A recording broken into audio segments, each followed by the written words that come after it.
Everyone is gone, and so just a brief kind of summary of the agenda. Rob Del Mar is here to speak to us about renewable energy. And then after he gives a presentation, there'll be an opportunity for some questions and some answers. And then we're going to jump into committee updates. And so tonight it's plastics, education, business working group, climate friendly food, and then an update on elections, the upcoming elections, the timing of them, and some changes potentially with those.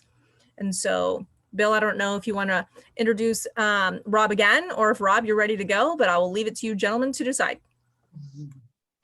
I'm happy to just jump in here. Rob Del Mar, and I'm a senior policy analyst with Oregon Department of Energy. And I'm also their solar technical lead, which I think is what led Bill to contact me at Oregon Department of Energy. So today I'm going to talk mostly about content which is in the Biennial Energy Report, which is a report that the Oregon Department of Energy does every 2 years. And it changes every 2 years depending on what we believe is needed and what stakeholders tell us they want to hear about. And the way it looks this year is a lot of little breakaway papers describing a number of different topics. And so I'm going to share my screen and see if I can give a brief tour of the Oregon Department of Energy webpage so that folks are able to get at content. Let's try this one. All right. What are you seeing? The Oregon Department of Energy. Perfect. Okay. So this is the Oregon Department of Energy homepage.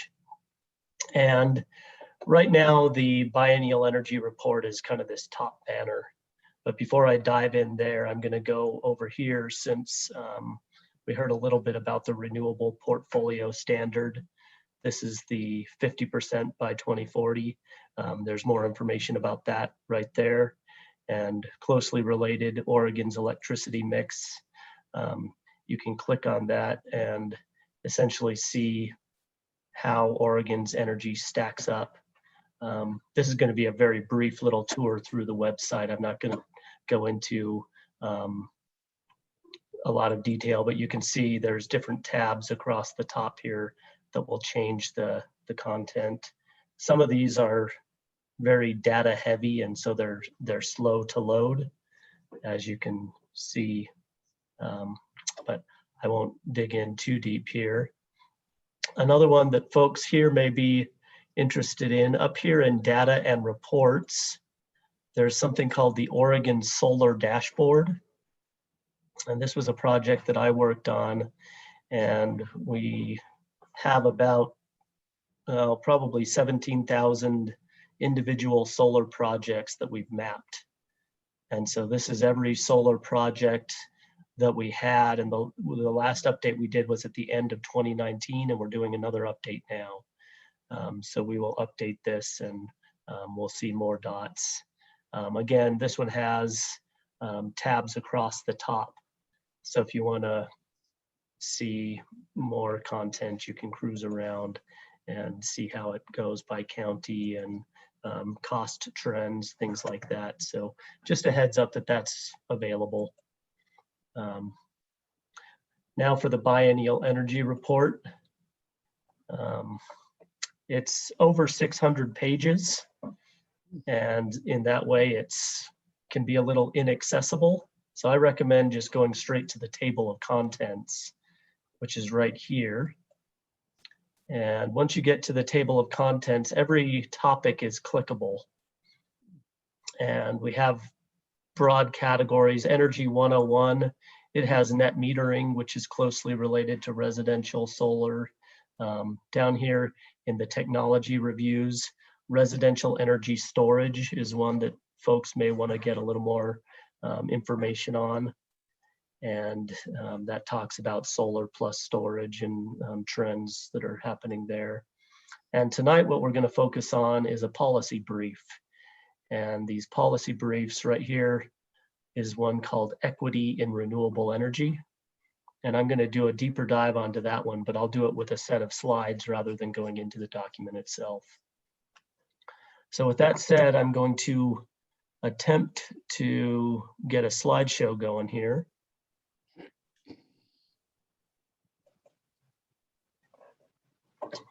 Everybody seeing the opening slide?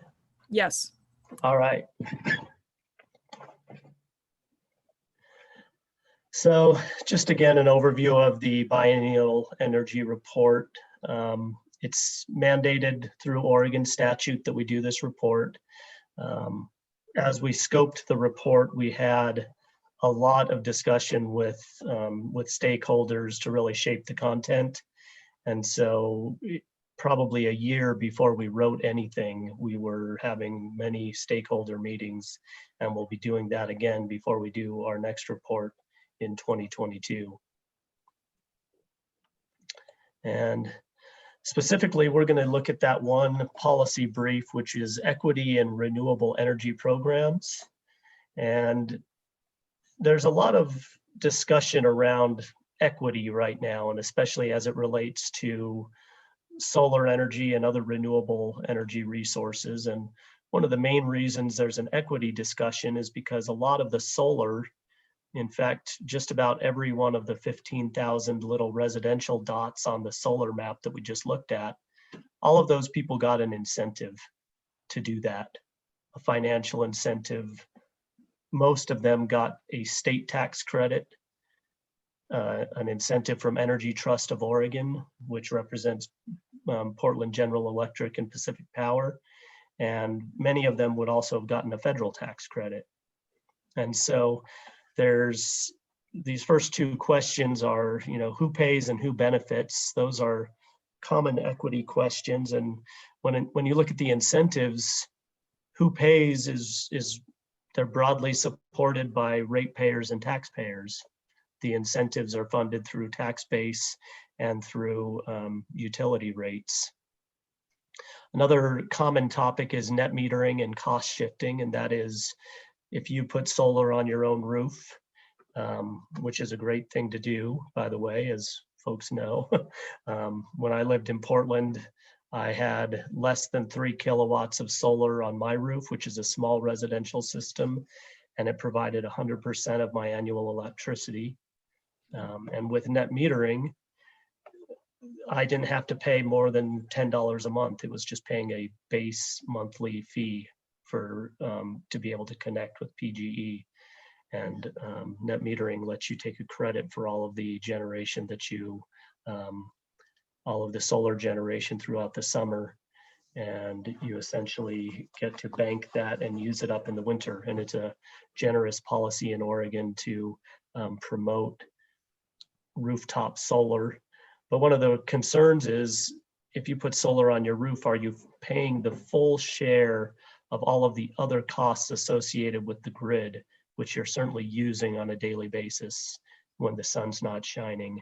And in Oregon, the answer so far has been, yeah, the net metering customers are paying their fair share. That was my $10 a month. But it is an ongoing topic, and I just wanted folks to be aware that some people think that net metering customers are not paying their full share. Another equity concern is education and outreach, and that is there's been decades of education and outreach in Oregon, but a disproportionate amount of it has reached low and moderate income folks. We really haven't done as good a job reaching out to those communities. If we do, maybe outreach during the middle of the week or even evenings, it can be a lot harder for some folks to attend events than others. Another common topic is energy burden, and that is just the share of your monthly income that you have to spend on energy. And that's a common item lately in equity concerns. And for a lot of folks, that energy burden can be 3 or 5%, but for some people it can be 10 or 20% and represent a significant share of their monthly income. For this particular topic today and the equity brief, we're just going to concentrate really on these first two, who pays and who benefits. So that's where this policy brief really focuses in. And so the policy brief starts by looking at all of the historic programs that have been providing incentives. And a lot of those incentives, as I mentioned, were in the form of tax credits. And right away, when you have a tax credit, you already have an equity concern because not everybody has a tax liability. And so you have to have a tax liability to be able to take that incentive. And for folks without tax liability, that has to be an incentive program, would have to be a grant program. And that's not how most of the incentive programs were built. After we go through the historic programs, we also have a summary of kind of renewable energy access options that we see in the state. And I'll go through these in a little more detail in a minute. We'll look at income and race disparities from the residential energy tax credit program.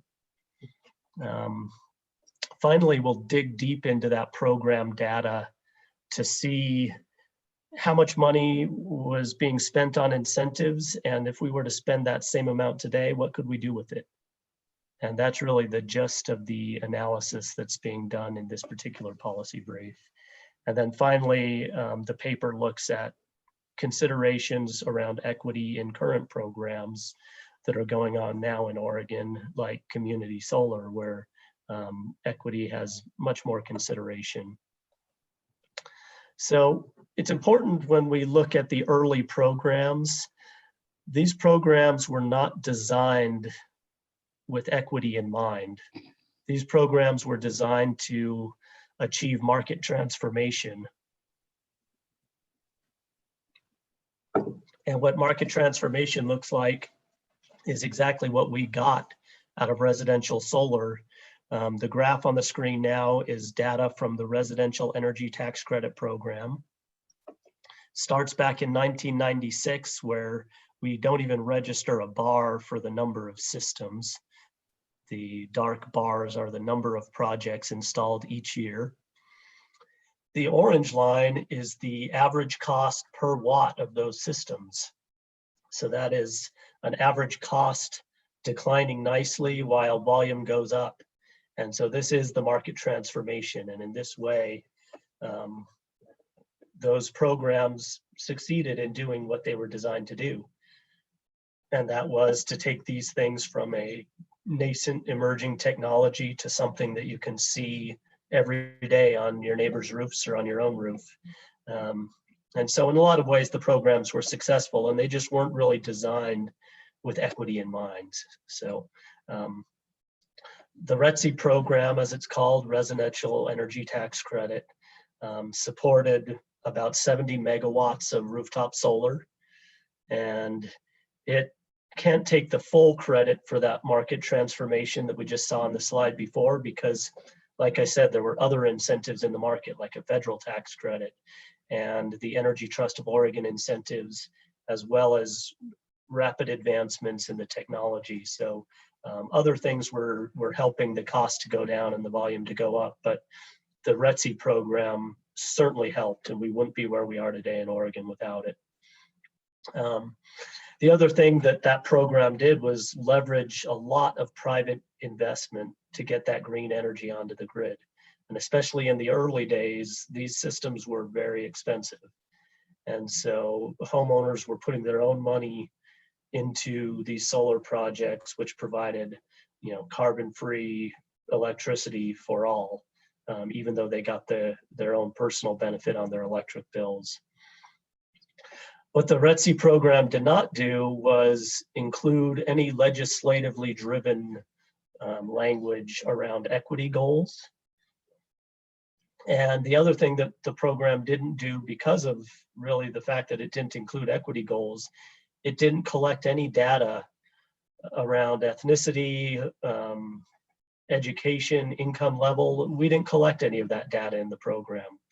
What we collected was the size of the system and the address, pretty much.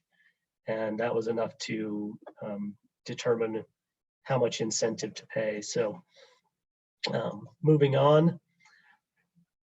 As far as the access to renewable energy goes, we looked at residential rooftop, commercial rooftop, community solar, utility scale solar, and voluntary green power programs as being the 5 primary ways that Oregonians can access renewable energy. And so the first one, residential rooftop, we wanted to really focus on the barriers to each of these access options. And residential rooftop, it helps a lot if you own your house. And so that's one barrier. So home ownership is a huge barrier to residential rooftop deployments. Also tax liability to get the incentives, and just the upfront cost, especially in the early years, was very high. The same can be said for commercial rooftop systems. Community solar is starting to get some of the barriers under consideration. And with community solar, you no longer have to own your roof, and you also have the ability for some programs to buy in at a much lower level than you would have to do for a rooftop system to make sense. I understand that there are a few speakers on community solar lined up for the coming meetings, so I'm not going to dig deep into community solar. One that's kind of interesting is utility scale solar. And utility scale solar is now cheaper than natural gas or coal. And that is really great news. In Idaho, they're building a project that's going to be selling power to the utility at about 2 cents a kilowatt hour. And coal and natural gas can't touch that. So in a way, utility scale solar, even though it's driven by often private developers or utilities, it provides low cost, zero carbon energy for all. And it doesn't specifically address equity, except that it's universally available to all. So it's an interesting trend. It's an exciting trend, but it doesn't bring the individual bill saving benefits that you see from something like a rooftop solar system, where you're really taking control of your own energy future. And finally, the voluntary green power programs. This is like Blue Sky or these utility programs where you can voluntarily pay more to get 100% solar or 100% wind or a mix in your own purchase of electricity. We included this one because it's a way that people access renewable energy, but it really doesn't bring any financial benefits. It's a financial burden, and people do it because they want to do it. The table that you see here, this is data from a program that Oregon Department of Energy ran last year. And this was a program that really started to look at some equity concerns. And one thing it did was provide higher incentives for low and moderate income folks, but it also provided a grant instead of a tax credit, or in this case, it was a rebate. But it was cash rather than a tax credit, which helps a lot. But what you can see here is, we'll look at the low and moderate income. For an average system size of about 7 kilowatts, and I don't know if folks are familiar with how solar systems are sized, but this is enough to fill up a normal residential roof. There's a relatively large system. The upfront cost was about $21,000. The rebate from our program was close to $5,000. An additional incentive from Energy Trust of Oregon, federal tax credit, and again with an asterisk, because the tax credit requires tax liability. But you can see for the low and moderate income folks, that system is still close to $6,000. And so that's still a significant barrier, even with this program. For the non-low and moderate income systems, their average system size was larger, closer to 9 kilowatts. And for them, it was about $16,000 out of pocket cost. So the upfront cost is still a significant barrier for residential rooftop systems. All right, moving on. I know these look cuckoo, so bear with me. This is some data that was put together by the Lawrence Berkeley National Lab, and they did a an analysis of trends for residential PV in adopters going back to the year 2000. And this first graph that we're looking at, every color represents an income quintile. And that is, if you were to split up incomes into equal distributions and you got 5 groups, it's how much solar did each of those income quintiles install. And what you see is this top income quintile. And in this particular chart, we don't know exactly how much money that actually is per year, but think over $200,000 a year for this upper quintile. You can see that they have traditionally been, close to 30% of the total market. And the top 2 quintiles, so this is maybe 150,000 and above, something like that for a household, well over half the market. Looking at 2010, it was about 65% of the market was going to these top 2 income brackets. And finally, when you get down to the lowest 2 income brackets, we're seeing much less representation in the solar market. So we do have pretty strong evidence that these systems were being installed by more affluent folks, and that they were also getting the financial incentives that were funded through tax dollars and rated utility rates.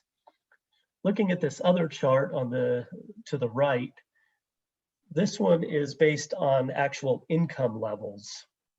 And Oregon stands out as being pretty good in this one. We see a lot of the solar being installed in Oregon by the middle class, and even a fair share, over 20%, from folks that are earning less than $50,000 a year for the household. It's worth noting that in 2010, where we start the analysis that I'm about to show, the median income was $55,000 a year. So 50,000 was not really at a poverty level or really low income back in 2010. This is over the whole period of the study, which went through 2016. But we do see that the middle incomes were well represented in Oregon. Okay, so I mentioned that we didn't collect any information on race or income levels in our program, but to do this analysis, we wanted to see if we could get some values going. And so we took the 2010 census blocks and we overlaid those with the addresses in the RETC program at the time, all of the installs up to 2010. And what we found was kind of what we were expecting, was that the only demographic to outperform their statewide share of the population was the white group, where they had 85% of installs, but only 78% of the population. And every other ethnic group underperformed compared to their share of the population. This is an analysis which is based on census blocks, so it's not really tying to the ethnicities in every house. It was just an effort to quantify where the money was going, and again, take it with a grain of salt because it's based on census data. But now we'll get into the real numbers here, and what we're looking at here is a table of all of the incentives that the residential energy tax credit in Oregon paid from 1996 through 2010. And the reason I stopped at 2010 with the analysis was, one, in 2011, we got something called third-party ownership, and that opened up solar for a lot of people with middle incomes. And through 2010, we didn't have any third-party owned systems, which meant that homeowners were paying 100% of the cost for their own systems. Another thing that works interestingly with 2010 is that you get to take all of the incentive dollars and you multiply them by the inflation rates, and we're able to turn, if you add up all of the incentives in this column, it was about $14 million that was spent in Oregon state tax dollars for supporting residential solar. But because of the kind of time value of money, that $14,000 or $14 million turns into about $24 million in today's dollars. So we'll see what that does as we get to the next level of the incentive or of this analysis. Another column of interest, in the early days, these things were over $16 per watt. And if you were to buy one today, it's around $3 per watt. If you look at the total capacity of solar that was installed through 2010, it was about 8 megawatts of solar. And you may recall that the program did about 70 megawatts total, but we'll be revisiting this 8 megawatts again. And so 8 megawatts generated about 8 million kilowatt hours of annual electricity. And so now we'll look at what this means. What would happen if we were to spend the same amount of money today, what Oregon was willing to spend back from 1996 to 2010. In today's dollars, again, it's about $24 million.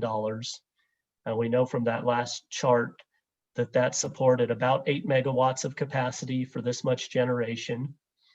And with an average system cost of $11 per watt over that period, that incentive was providing about 17% of the project cost. If you were to take that same $24 million today and say, how could we buy 8 megawatts of capacity with that same incentive and the same generation? Because the system costs are down in the $3 a watt range, now we could take that same investment and cover 86% of the project cost. And so if there was political will to do that, we could essentially take the same investment that Oregon was willing to make back in 2010, which by the way was the heart of the Great Recession. And we could take that same money and really do a program that makes sense for lower income folks.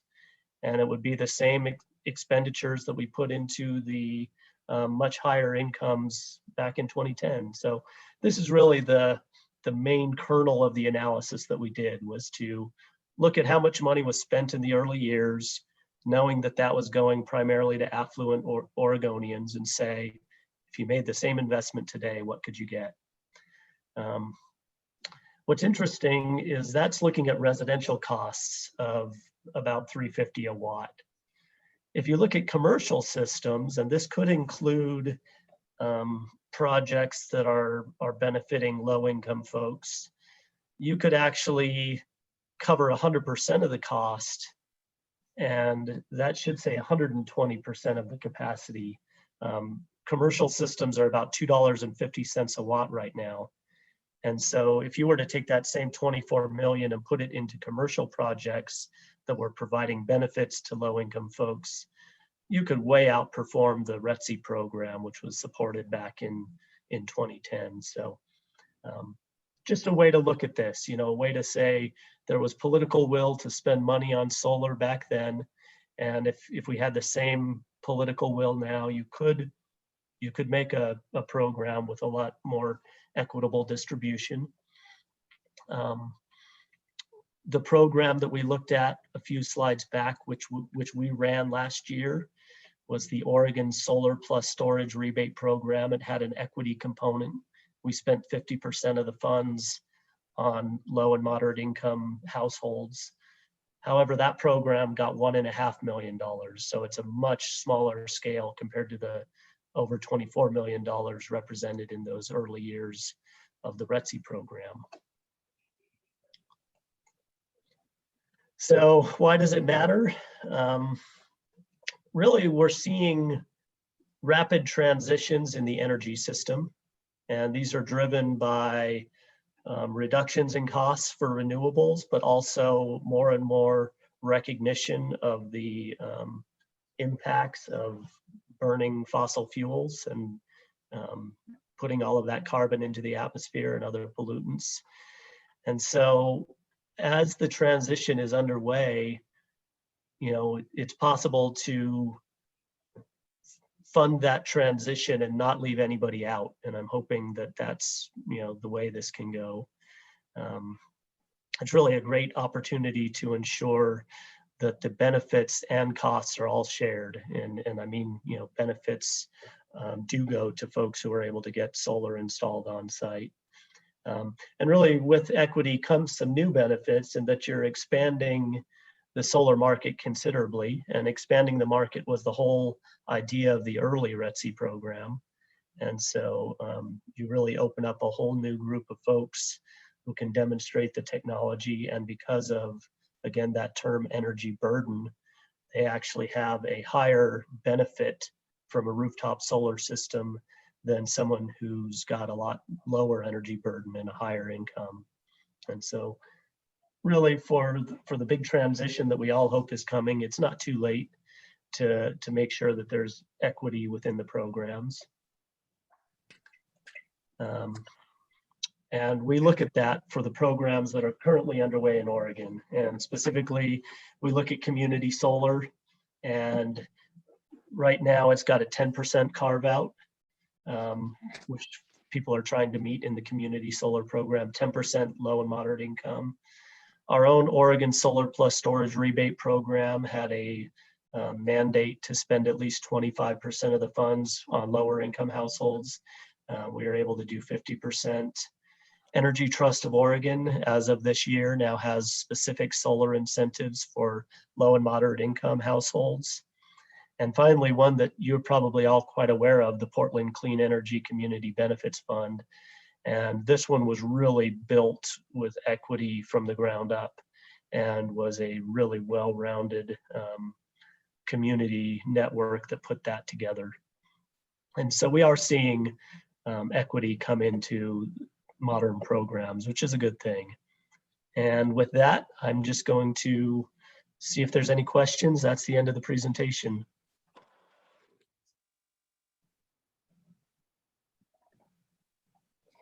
Thanks, Rob.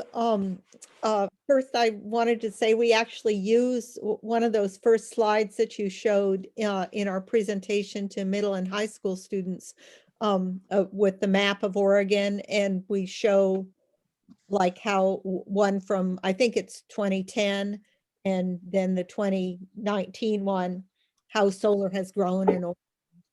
So, oh, that's great. I'm glad to hear it's being used. yeah, appreciate your work on that. Do you feel that the industry solar is the quickest way to reach our 2040 goals, which, by the way, in Multnomah County, I think the goal is 2030 to reach 50% renewable. But I think that's a little different than the statewide plan. But do you think that's the fastest way to do rollout, is through industry adoption? Well, I guess the answer that I have is that I don't really know. I think that we are likely going to see that goal go from 50% to 100%. Not too much longer. You know, plenty of states have now done 100% renewable portfolio standards, and Oregon has been trying to do one for the last few sessions. I think what we're seeing now, which is really kind of optimistic, is the larger scale solar and wind projects are really beating the pants off of even fossil fuel pricing. And finally, it's sad that it had to come to this to work, but finally, because the finances make sense, we might actually see it happen. And we're seeing, again, projects that are coming in below utility wholesale rates all across the West. And like I mentioned, the nearest one in Idaho is 150 megawatts with Idaho Power coming in at around $20 a megawatt hour or 2 cents a kilowatt hour. So I'm optimistic now. And because, you know, we have these kind of industrial scale projects competing on cost, we have a lot broader buy-in.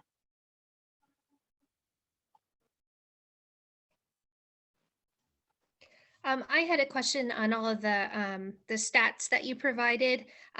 Does that include all city and rural combined? Which stats specifically? So the overview of all of the were all the statistics you were providing for residential and city, or did it include rural parts of Oregon as well? It did, and for the residential energy tax credit program, those systems were installed in every county. They are largely centered in the greater Portland area. Probably 75% of them are in the Willamette Valley, but they are spread all over the state. And one of the nice things about the state tax credit program was that it was available to all Oregonians, regardless of their utility, where you didn't have to be a PGE or Pacific Power customer to get, say, the Energy Trust incentives.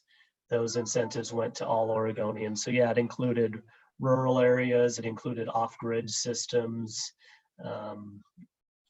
Like I said, every county in the state has some share in that program.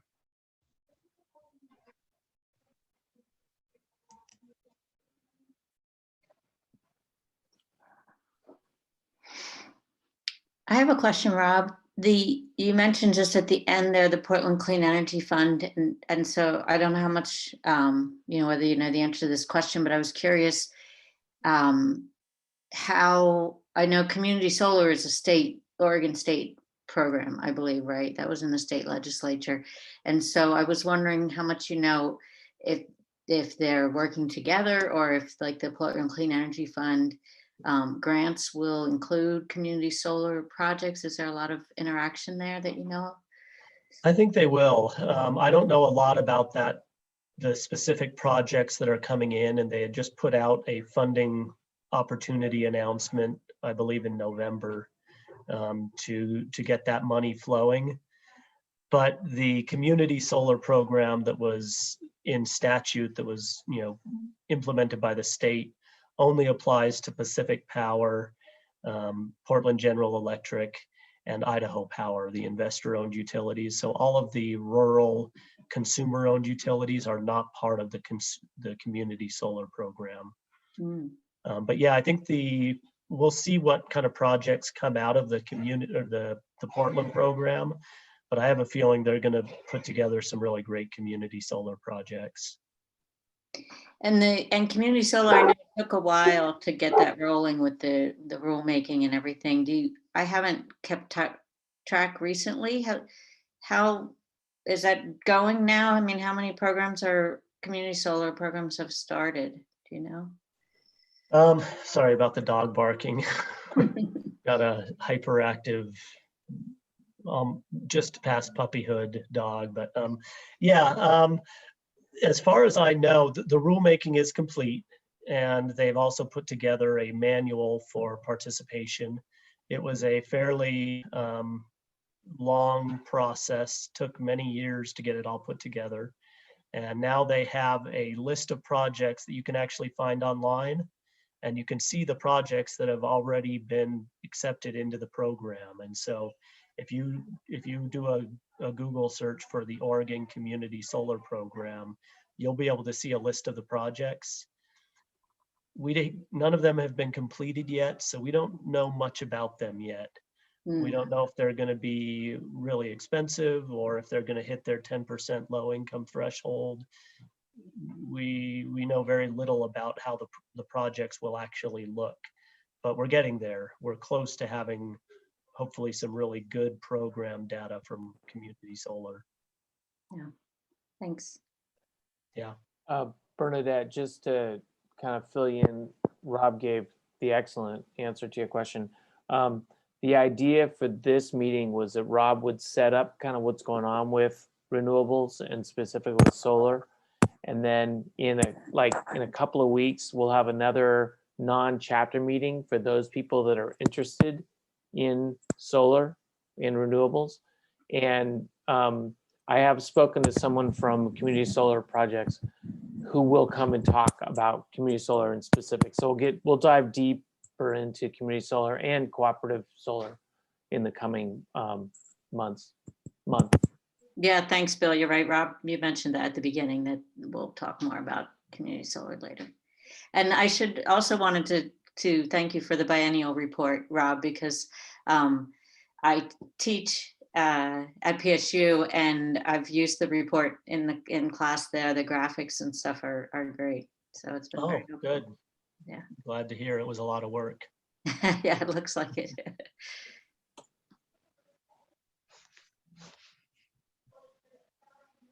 Any final questions for Rob? Start again. We just joined. Okay. All right, well, thank you all for inviting me to speak. It was a pleasure. And if there are any questions, I will share a PDF of that presentation, which has my email on it. Feel free to reach out if there's questions. And yeah, I actually should sign off, but thanks for having me. Thank you, Rob. That was wonderful. Thank you so much. Thanks. Thank you. So real quick, if you are interested in hearing more about community solar or cooperative solar, could you send, well, actually, let me send my email out in the chat, and then you can send me an email to my home, well, to my email. Let me do that, and then we'll get you all hooked up to a solar deep dive.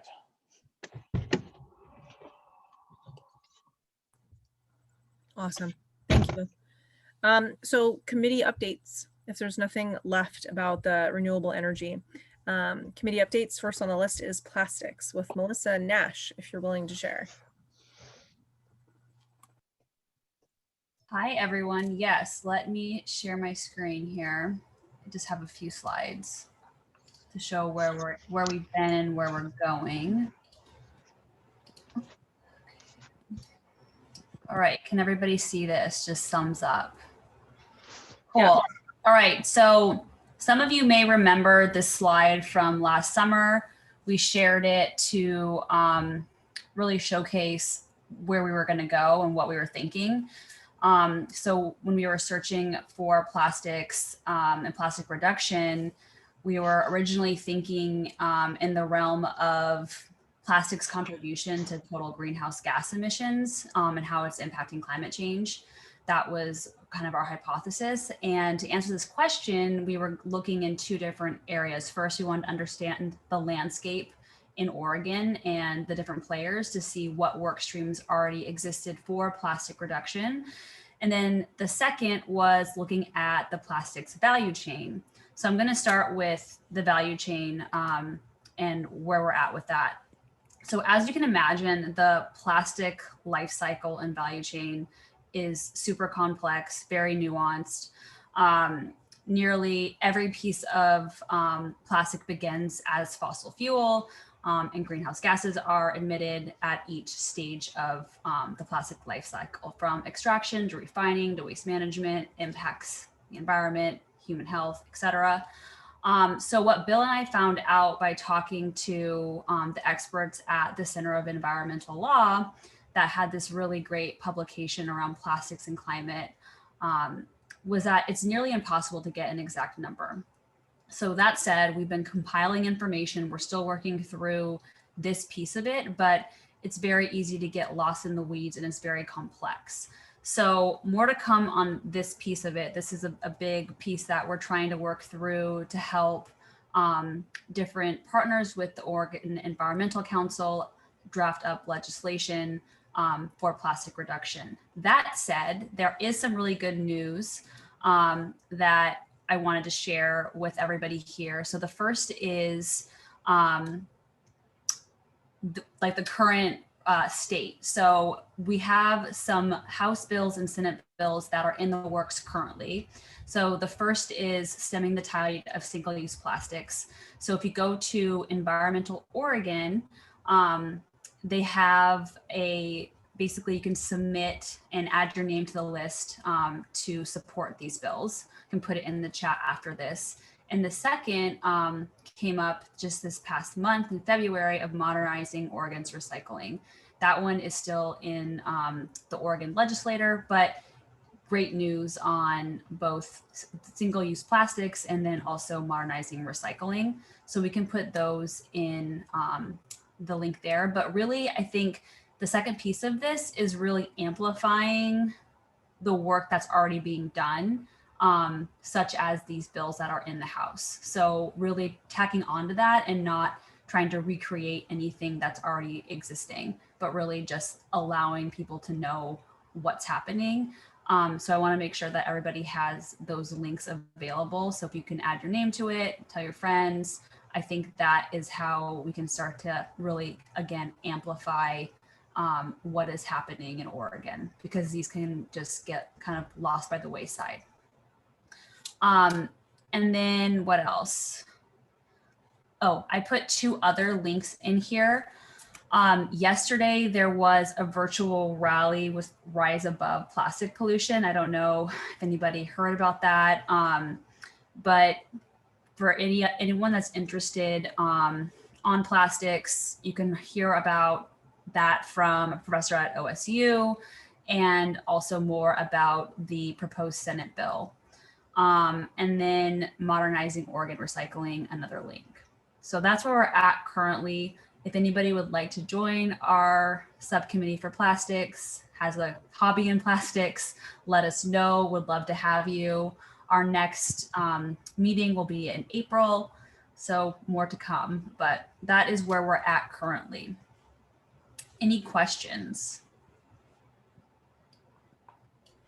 Let me share some of those links real quick.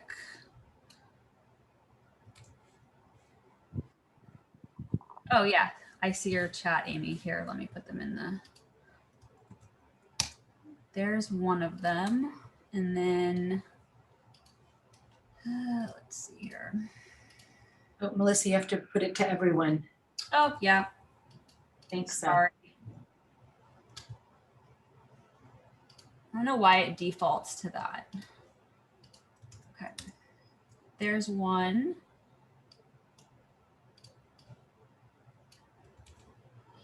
Here's one.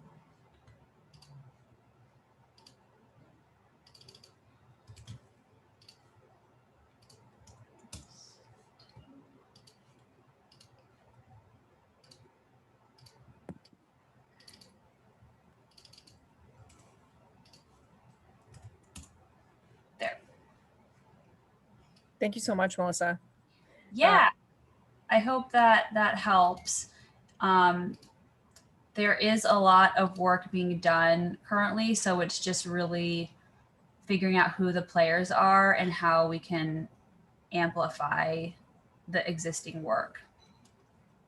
For sure, and a super important problem. Okay, if there's nothing left from Melissa and the plastics team, Lynn Merrick, education. Hi, great to see everybody. And just a couple of things. I just put my email in the chat because if we're gearing up right now with our outreach to middle school students for this spring. And so we'd love to have your involvement in that if you're interested. And we have, can you guys see the Vision 2030? Yes. Okay. Oh, oops, wrong slide though.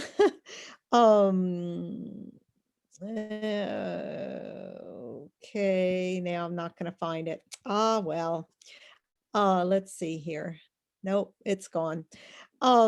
We are interested in having participation in outreach to middle school students. We have presentations scheduled this spring, and you would be working with a partner and giving just a short part of a presentation on climate solutions to middle school students. And we'd love to have you if that is something that you're interested in. So just contact me about that. The other thing that we have going on this spring is our Climate Careers in Action also for middle school students. Unfortunately, this event, co-sponsored with Portland Public Schools, is only for Portland Public School students, unlike our Climate Career Summit that we had earlier in the year. So, but if you know of a middle schooler in Portland Public Schools, it's open to them, and so be sure to tell them about it. And then last but not least, we would welcome at any point in time core team members, and Allison and Sarah, who are both on this call, as well as Amy, are all part of our core team. We have 9 members on our core team. 6 of them are climate reality members, and there's just a really close connection. In fact, the whole project was sort of inspired through climate reality. So we would love to invite your participation if you enjoy outreach to middle and high school students and want to help spread the word about climate solutions.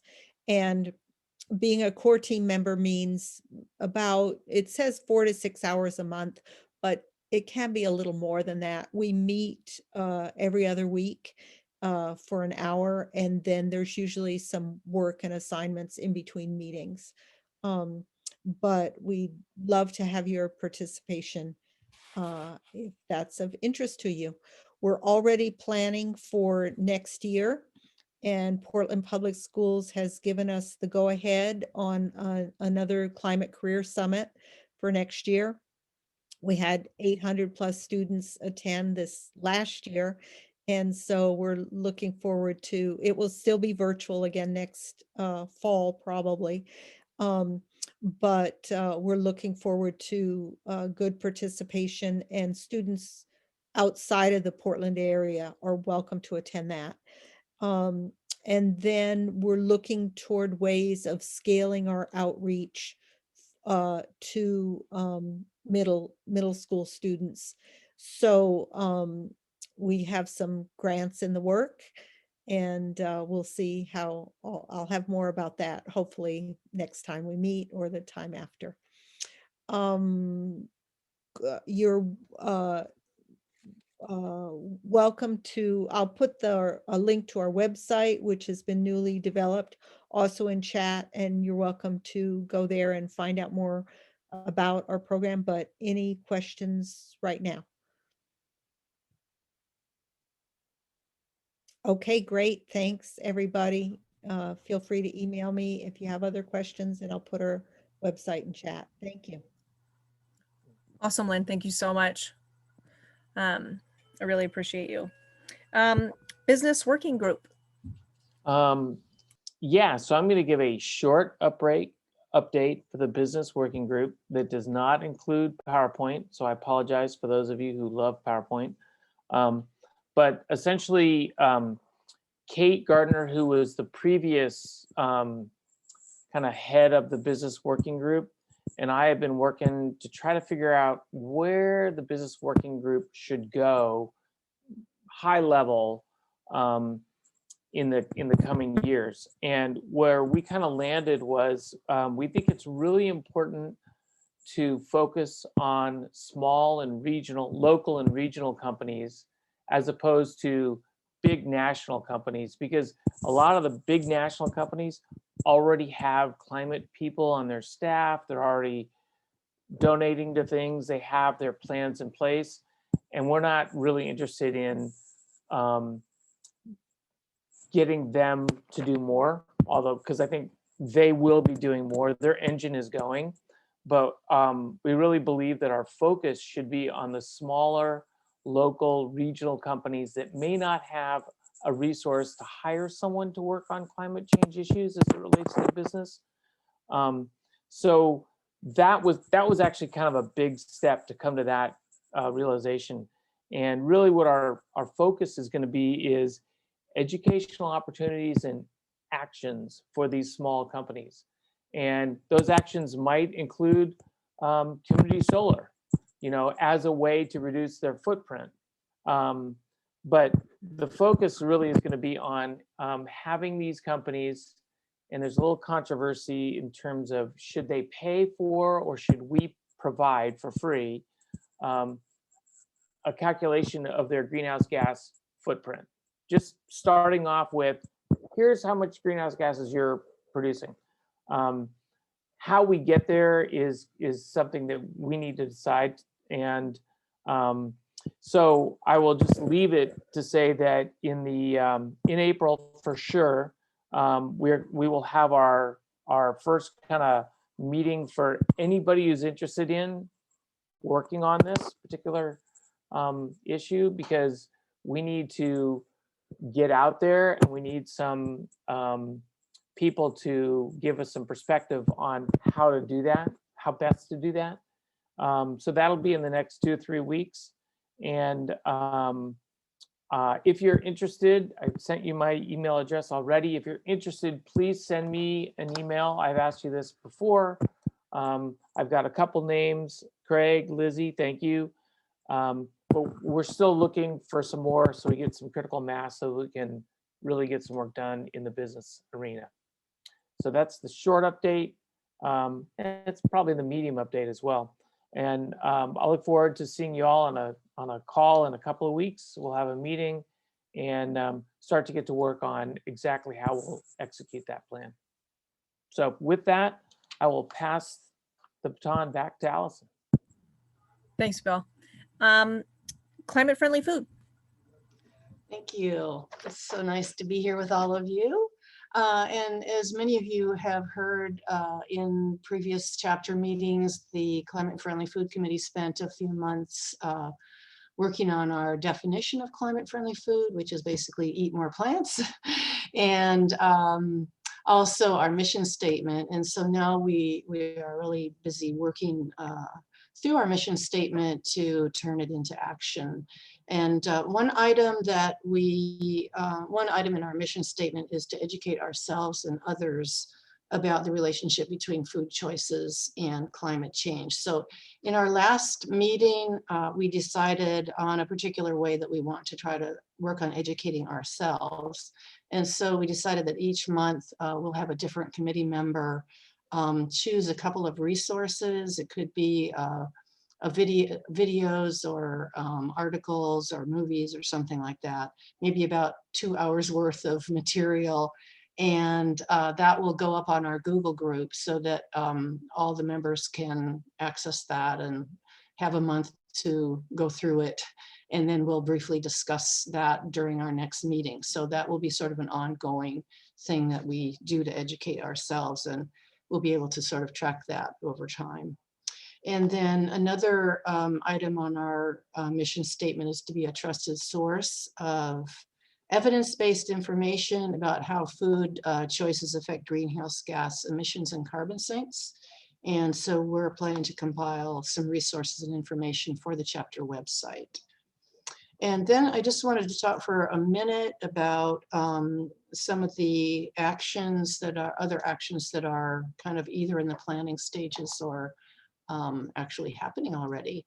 And we do have one member in Salem, Lizzie, that really is interested in creating some awareness about farm animal sanctuaries in Oregon. So she's working on that. And she also wants to coordinate a reading group for people that are interested in kind of practical solution-oriented books. And I just had a couple of book titles that, you know, are ones that we might read. One is How Bad Are Bananas? The Carbon Footprint of Everything. And next month, there's a new book coming out called The Zero Waste Chef, Plant Forward Recipes and Tips for a Sustainable Kitchen and Planet. So that's I think the kind of books that we'll be reading. And personally, I'm really looking forward to that.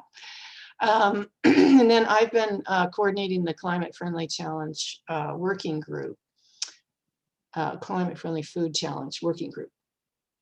And this one I've mentioned before, we have members from both Climate Reality and the Pachamama Alliance. And we've been meeting weekly since February 1st. And since then, we have written up a pretty detailed draft of a challenge. I think maybe within a month or two, we'll probably be ready to offer kind of maybe what you might call a beta test of it to maybe to the climate friendly food committee members. And then we would like to have, we'd love to have members from Climate Reality take it. And what it is a month-long challenge to use food choices as solutions to climate change by moving toward a plant-rich diet, minimizing food waste, and composting. And so each week we'll have a theme with different links to articles, videos, and recipes, and suggested books for further reading. I am really excited about this, and I hope that we can really help people move in that direction. And yeah, and then the other thing is that Ashwin has continued to organize monthly cook and serve events. Ashwin is now living, he's moved back to Mumbai, and it's wonderful that he's here tonight. And he said he would be able to give just a few, kind of an update on what's happening with cook and serve. So I'll turn it over to Ashwin. Thanks, Linda. So Cook and Serve was started with the thing in mind that we wanted to give people an opportunity to know about different dishes that are plant rich, or the other idea was to take a commonly or a famous non-vegetarian dish and try and cook a vegan equivalent or a plant-based equivalent for the same. And in this regard, we have had 3 Cook and Serves so far, one in December, Jan, and February. And unfortunately, this week I couldn't get a chef to do a live demo for us. So what we've decided to go forward with is to watch a YouTube video of a chef called as Plant, who by the name of Kim Campbell. And we'll be watching her YouTube video. And the way it works with Cook and Serve is once a live demo is done, the same weekend we cook the same dish for a homeless shelter in Portland region. So this week we'll be cooking food for Clark Center in Portland downtown. So in this regard, if you have anyone, any friend who can demo a plant-based recipe, please reach out to me and we would like to schedule a demo with them. Thank you. Any questions for the Climate Friendly Food Committee?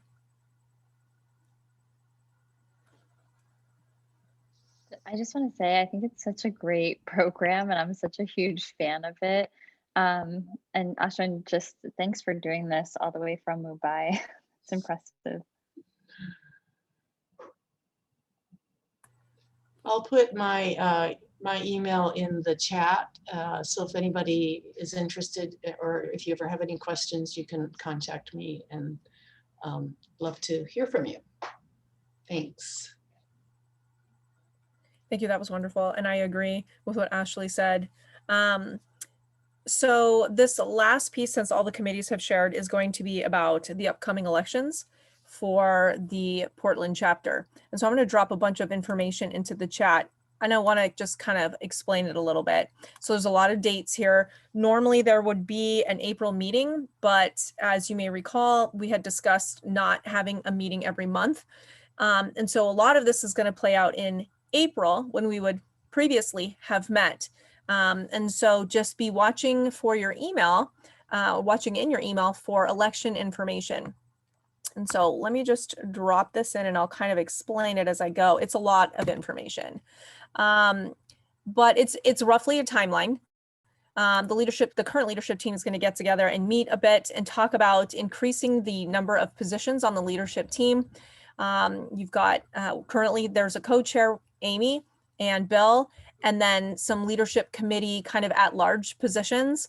But there's been some chatter about adding more kind of definitive defined rather positions to just kind of make everything more streamlined and allow everyone to kind of become experts in their roles, and ultimately just to make the chapter more high functioning and broaden right the membership amount. And so so just kind of a rough timeline. On March 30th, the leadership team, well, before March 30th, the leadership team is going to get together and talk about various positions to be added potentially to the leadership team, like maybe a committee lead or a technical lead, a marketing lead.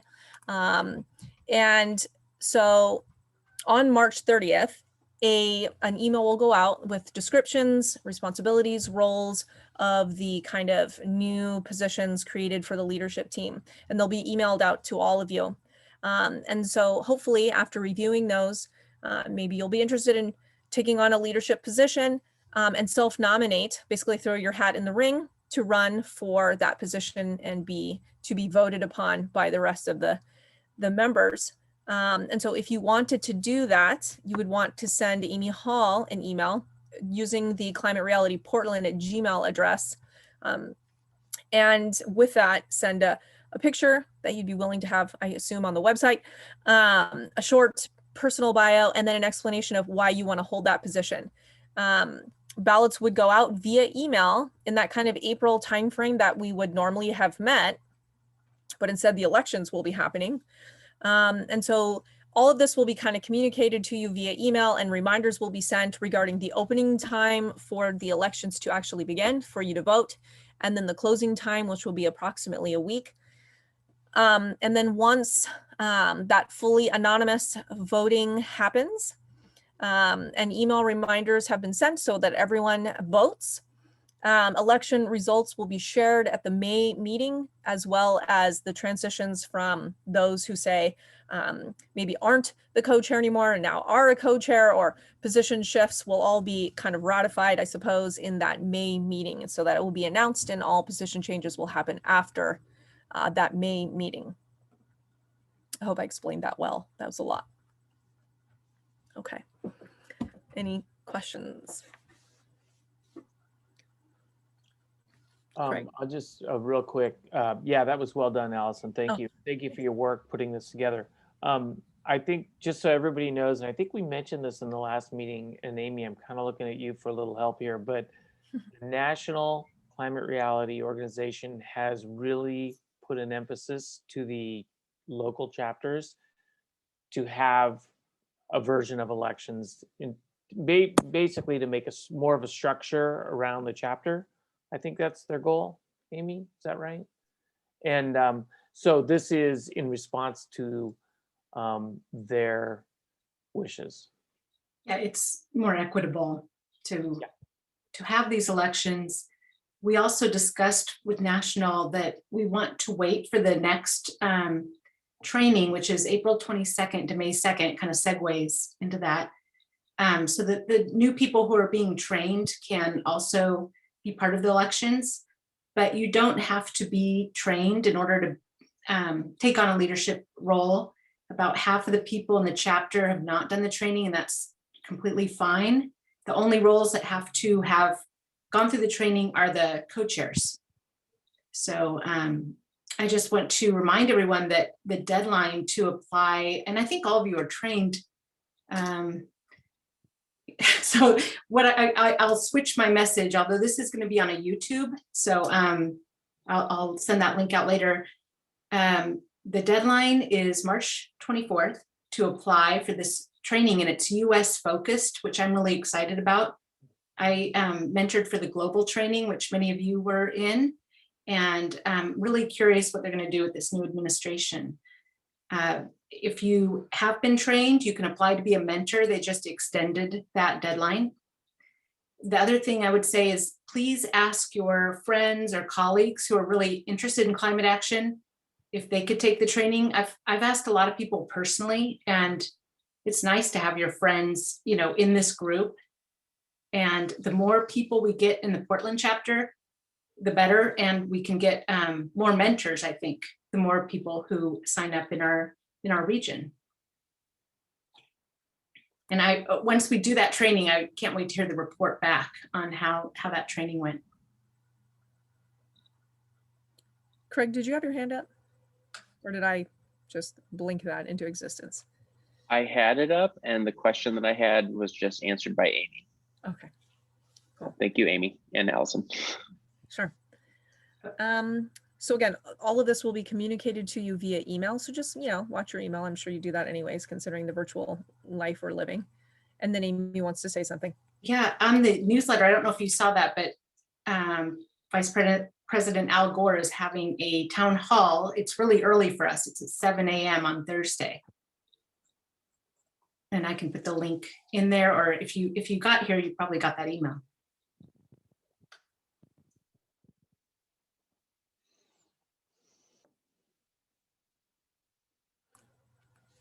Do you know the topics of the town hall meeting? Is it climate? I give me a second. No, I can't remember actually. Yes, it's climate related. Okay, good. I think at least the start, he's going to say something about the Biden administration and what climate reality can be doing to push the new administration. That's part of it. I don't know what else.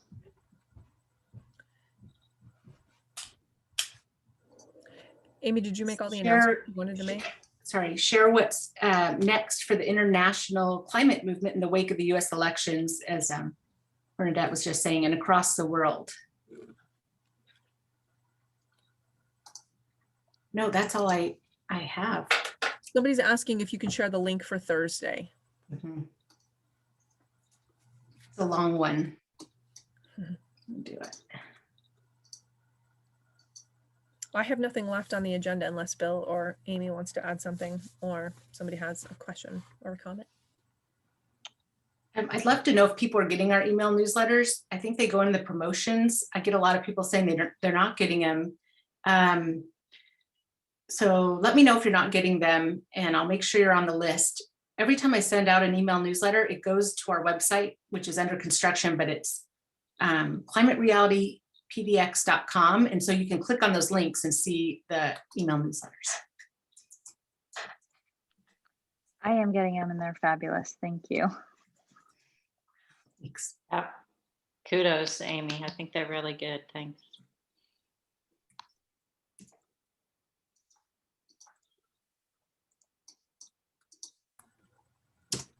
So I wouldn't call the meeting unless Amy and Bill wanted to do that.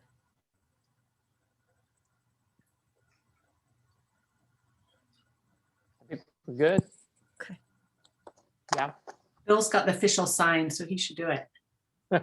That's right. That sign. Yeah, well, yeah, thanks for coming. And one question that I would have just in the back of my mind is, and maybe we'll answer this in a couple of months, but does the every other month work for you all? And part of that question is for you all who are participating, is that a better cadence? And also for anyone who has something that they want to talk about, is that a good, better cadence? And we'll evaluate this probably, well, the new leadership team will evaluate this probably at the end of the year as we get ready for the following year. But thank you for being here, and we'll look forward to seeing you in May. Thank All right. you. Guys. Great meeting. See you. Bye. Thank you. Thanks all. Take care. Thank you.